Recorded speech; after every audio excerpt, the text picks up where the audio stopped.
یعنی پروپیگنڈا اتنا ہے کہ احناف کے بارے میں کہ یہ حدیث پڑھتے پڑھاتے نہیں، بخاری نہیں پڑھاتے۔ الحمدللہ آج کی اس مجلس سے پتہ چل رہا ہے کہ الحمدللہ یہاں بخاری ہوتی ہے، اور میرا خیال یقیناً یہ سچا ہوگا کہ اس وقت یہاں جو بخاری پڑھنے والے ہیں ان کے سارے مدرسوں کے طالب علم اکٹھے کرنے تو اتنے نہیں ہوں گے جتنے بخاری یہاں پڑھ رہے ہیں۔ لیکن پروپیگنڈا یہی ہوتا ہے۔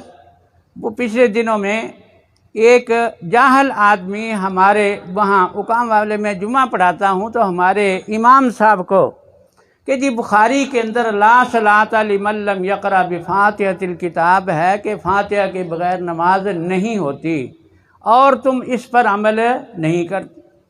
وہ بڑا پریشان مجھے فون کیا، میں نے کہا میں جمعے کو آؤں گا تو اس کو مجھے ملانا۔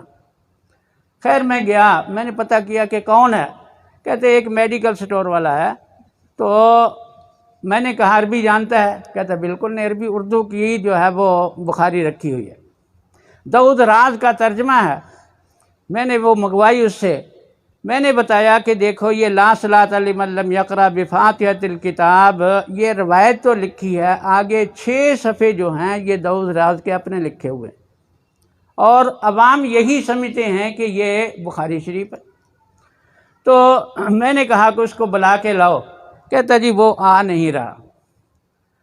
میرے ایک اور ساتھی تھے وہاں جو فاضل ہیں کہروڑ پکے کے، میں نے ان سے کہا کہ تمہارے پاس بخاری ہے؟ انہوں نے کہا بخاری ہے۔ میں نے کہا کہ بخاری لے آؤ۔ بخاری کے اندر لا صلاۃ لمن لم یقرأ بفاتحۃ الکتاب، میں نے بتایا کہ اس کے اندر تو اتنی بات ہے کہ فاتحہ کے بغیر نماز نہیں ہوتی، لیکن کس کی نہیں ہوتی یہاں کوئی ذکر نہیں ہے۔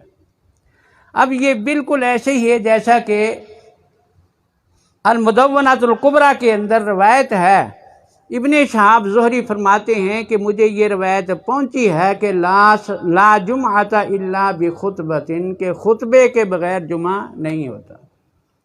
میں نے کہا کہ اب ان کی مسجدوں کے اندر بھی جمعہ ہوتا ہے، اب ان سے پوچھیں کہ تم وہاں جا کے خطبہ سارے کے سارے پڑھتے ہو یا ایک ہی آدمی خطبہ پڑھتا؟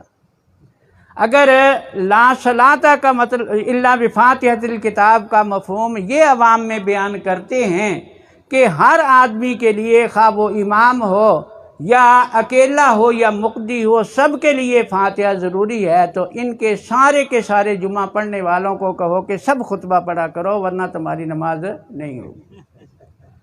لیکن یہ بات ہی غلط ہے۔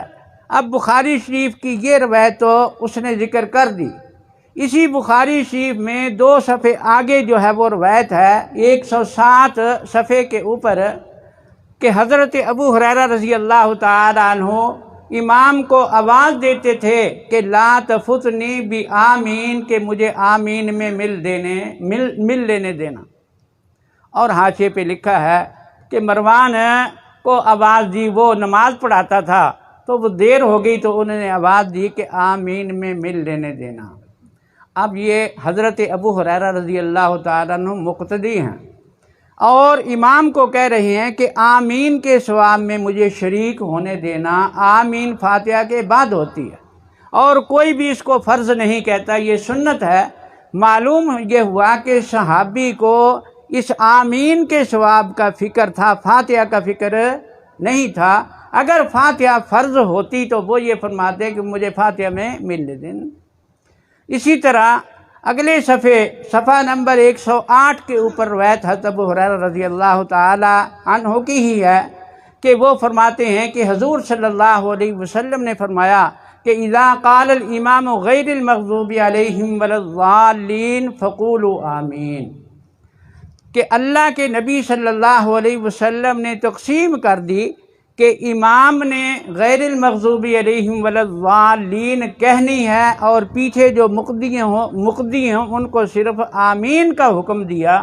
یہ تقسیم کر دی کہ فاتحہ جو ہے وہ حق امام کا ہے۔ اب یہ بخاری کی روایت ہے، صحیح بھی ہے صریح بھی ہے، اور وہ صحیح ہے لا صلاۃ لمن لم یقرأ بفاتحۃ الکتاب، لیکن صریح نہیں ہے کیونکہ وہاں مقتدی کا ذکر نہیں۔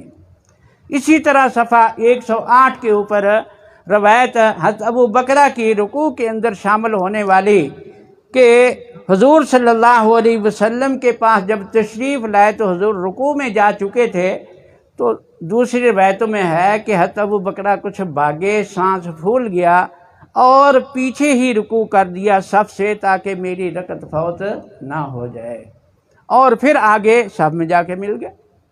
اب یہ حضرت ابو بکرہ جو بھاگے ہیں مقدی ہیں، انہوں نے فاتحہ نہیں پڑھی، رکوع کے اندر آ کے ملے ہیں، جو رکوع میں ملتا ہے فاتحہ نہیں پڑھتا۔ معلوم یہ ہوا کہ حضرت ابو بکرہ صحابی بھی یہ سمجھتے تھے کہ مقدی کے لیے فاتحہ ضروری نہیں، ورنہ ان کو نہ بھاگنے کی ضرورت تھی نہ پیچھے رکوع کرنے کی ضرورت تھی۔